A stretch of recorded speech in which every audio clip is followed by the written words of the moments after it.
आज का टॉपिक है पार्शियल ऑर्डर रिलेशन, जिसे हम शॉर्ट में पोसेट भी बोलते हैं। पोसेट भी हम इसको बोलते हैं। लैटिस के लिए सबसे पहले जो सेट होना चाहिए वो पोसेट होना चाहिए। उसके लिए हम देखते हैं कि पार्शियल ऑर्डर रिलेशन की क्या क्या कंडीशन होती हैं। जैसे आपने रिलेशन पढ़ा है, रिलेशन के लिए आपने उसमें एक इक्विवेलेंस रिलेशन भी पढ़ा है। इक्विवेलेंस रिलेशन में क्या होता है? इक्विवेलेंस रिलेशन की 3 कंडीशन होती हैं। फर्स्ट वन, वो रिफ्लेक्सिव होना चाहिए। सेकंड, सिमेट्रिक होना चाहिए। और थर्ड वन, वो रिलेशन ट्रांजिटिव रिलेशन होना चाहिए। ये हमने पढ़ा था रिलेशन में। रिफ्लेक्सिव रिलेशन क्या होता है कि अगर एक एलिमेंट है ए बिलोंग्स टू सेट ए, तो ए बिलोंग्स टू आर, तो वो रिलेशन रिफ्लेक्सिव होगा। अगर सेम पेयर के एलिमेंट आर में बिलोंग करेंगे तो वो रिफ्लेक्सिव कंडीशन को फॉलो करते हैं। फॉर एग्जांपल, एक सेट है जिसमें एलिमेंट हैं 1, 2 एंड 3। देन एक रिलेशन अगर हम बनाएं 1, 1, 2, 2 एंड 3, 3, इसमें ऑर्डर्ड पेयर है, तो ये रिफ्लेक्सिव रिलेशन होगा क्योंकि इसमें जितने भी एलिमेंट हैं ए में उनका सेम एलिमेंट 1, 1, 2, 2, 3, 3 ये सब रिलेशन आर में एग्जिस्ट कर रहे हैं। अगर सपोज मैं बोल दूं कि 2, 2 यहाँ पर ये वाला पेयर नहीं है, तो ये रिफ्लेक्सिव रिलेशन नहीं होगा क्योंकि 2 एलिमेंट यहाँ पर आ रहा है, तो 2 के कॉरस्पॉन्डिंग 2, 2 ऑर्डर्ड पेयर इस रिलेशन में होना चाहिए। Now we move to the symmetric. Symmetric में क्या है, अगर ए बी हमने सपोज 2 एलिमेंट लिए, A B belongs to set A, then ordered pair अगर ए बी बिलोंग्स कर रहा है आर में, तो बी ए बिलोंग करेगा आर में। This implies B A belongs to R. उसका रिवर्स पेयर उस रिलेशन में बिलोंग करेगा। सिमिलर अगर हम बात करें कि अगर 1, 2 बिलोंग कर रहा है आर में, तो 2, 1 भी बिलोंग करेगा। इस टाइप का रिलेशन जो भी होगा वो सिमेट्रिक रिलेशन कहलाता है। देन ट्रांजिटिव की बात करें, ट्रांजिटिव रिलेशन के लिए देखें तो ट्रांजिटिव में हम 3 एलिमेंट लेंगे। अब A B and C belongs to A. अब A B belongs to R,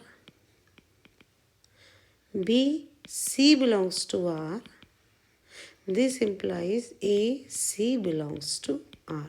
This relation is known as transitive relation. For example, 1, 2 belongs to R, 2, 3 belongs to R, then 1, 3 element भी R में होना चाहिए, तब वो relation transitive होगा। 1, 2 belong कर रहा है, 2, 3 बिलोंग कर रहा है, तो 1, 3 भी बिलोंग करना चाहिए। तो अगर कोई भी रिलेशन इन तीनों रिलेशन को, रिफ्लेक्सिव को, सिमेट्रिक को और ट्रांजिटिव को, तीनों को फॉलो करता है, तो वो रिलेशन इक्विवेलेंस रिलेशन होता है। ठीक है। नेक्स्ट हम बात कर रहे थे, ये इक्विवेलेंस रिलेशन मैंने आपको एक बार रिवाइज करा दिया जो आपने पहले पढ़ा था। नेक्स्ट हम बात कर रहे थे पार्शियल ऑर्डर रिलेशन की, जो हमें रिक्वायर्ड है लैटिस के लिए। Partial order relation, partial order relation की 3 कंडीशन होती हैं। रिफ्लेक्सिव एज इट इज, जो आपने अभी अभी पढ़ा, रिफ्लेक्सिव रिलेशन। सेकंड, यहाँ पे कंडीशन चेंज होती है, यहाँ पर आता है एंटी सिमेट्रिक। जो रिलेशन है वो एंटी सिमेट्रिक होना चाहिए। थर्ड कंडीशन आपकी सेम है, इट इज़ ट्रांजिटिव। तो ट्रांजिटिव हमने अभी अभी पढ़ा, वो हमने समझ लिया। रिफ्लेक्सिव हमने अभी अभी पढ़ा। अब बात आती है एंटी सिमेट्रिक। एंटी सिमेट्रिक क्या है? एंटी सिमेट्रिक है अगर ए बी बिलोंग कर रहा है आर में, बी ए बिलोंग कर रहा है आर में, if and only if A is equal to B. अगर ए बी भी बिलोंग कर रहा है, उसका रिवर्स पेयर भी बिलोंग कर रहा है, वो तभी पॉसिबल है जब ए इज इक्वल टू बी। इसके लिए हम एक एग्जांपल देख सकते हैं, एक एग्जांपल करते हैं, वहाँ से आपको और अच्छे से समझ में आ जाएगा। इसका एग्जांपल देखते हैं। Suppose we have N is a set of natural number और आर एक रिलेशन है जो लेस देन इक्वल टू के लिए डिफाइंड है। तो हमें अगर इसको प्रूव करना है कि ये पार्शियल ऑर्डर रिलेशन है, prove that this is a partial order relation, this is a partial order relation and is the set of natural number. ठीक है, तो अब हमें करना क्या होगा, हमें तीनों प्रूव करने होंगे कि रिफ्लेक्सिव भी होना चाहिए, एंटी सिमेट्रिक भी होना चाहिए और ट्रांजिटिव भी होना चाहिए। अब देखिए रिफ्लेक्सिव में क्या होगा, A less than equal to A for all A belongs to R. हम बोल सकते हैं कोई भी एलिमेंट खुद से भी बराबर है या छोटा है, लेस देन इक्वल टू का साइन है तो हाँ बराबर है। तो यहाँ पर ये ए बिलोंग्स टू ए वाली सिचुएशन हो गई। देखो A less than equal to A, that means A जो ऑर्डर्ड पेयर है वो बिलोंग कर रहा है आर में। तो यहाँ पर ये कंडीशन रिफ्लेक्सिव को कंप्लीट करती है। नेक्स्ट आपके पास आएगा एंटी सिमेट्रिक। नेक्स्ट हम बात कर रहे हैं एंटी सिमेट्रिक की।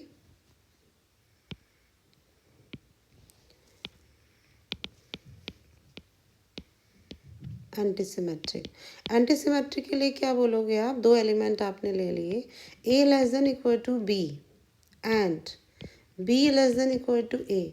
आप बोल रहे हो ए बी से छोटा है और बी ए से छोटा है, कब, ये तभी पॉसिबल है जब ए और बी बराबर हो। ठीक है, आपने यहाँ पे बोला 2 less than equal to 3, 3 less than equal to 2, कैसे पॉसिबल है दोनों चीज़ें, ये तो तभी पॉसिबल है ना कि जब ये दोनों एलिमेंट बराबर हो, नहीं तो हम रिवर्स कैसे बोलेंगे, या तो 2 छोटा है 3 से या 3 छोटा है 2 से, दोनों चीज़ें पॉसिबल नहीं हो सकती। तो ये जो कंडीशन थी आपकी, this is possible only when A is equal to B. तो ये आपके पास सिमेट्रिक वाली सिचुएशन जो थी एंटी सिमेट्रिक वाली, वो आपके पास कंडीशन कंप्लीट हो गई। नेक्स्ट था हमारे पास ट्रांजिटिव, जो हमारे पास थर्ड पॉइंट था ट्रांजिटिव, वो हमने अभी देखा था। ट्रांजिटिव में क्या कंडीशन होती है, A less than equal to B, B less than equal to C, this implies A less than equal to C. ठीक है, तो हाँ ये होगा, अगर ए बी से छोटा है, बी सी से छोटा है, तो ए सी से छोटा होगा। देखो एग्जाम्पल से लेके देख लो, वन हमारे पास है, 1 is less than equal to 2 and 2 is less than equal to 3, तो 1 is less than equal to 3। ठीक है, कोई भी चीज़ अगर ऐसे आपको नहीं समझ में आ रही तो एग्जांपल लेके इजीली हम उसको कंप्लीट कर सकते हैं।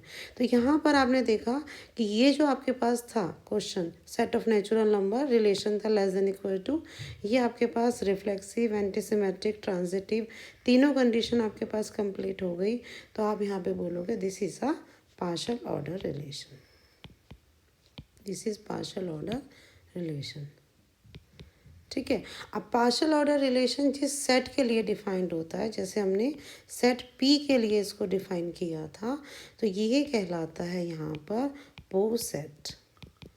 पार्शियल ऑर्डर रिलेशन जिस सेट के लिए पी के लिए आपने डिफाइन किया था, तो वो शॉर्ट में पोसेट कहलाता है। ठीक है, तो जो हम नेक्स्ट टॉपिक पढ़ने जा रहे हैं लैटिस, तो लैटिस के लिए हमारे पास कंडीशन होती है कि जो लैटिस के लिए हम जिस सेट की बात करते हैं वो पोसेट होना चाहिए। तो ये वीडियो यहीं कंप्लीट करते हैं, नेक्स्ट में हम लैटिस के लिए आगे मूव करेंगे। Thank you.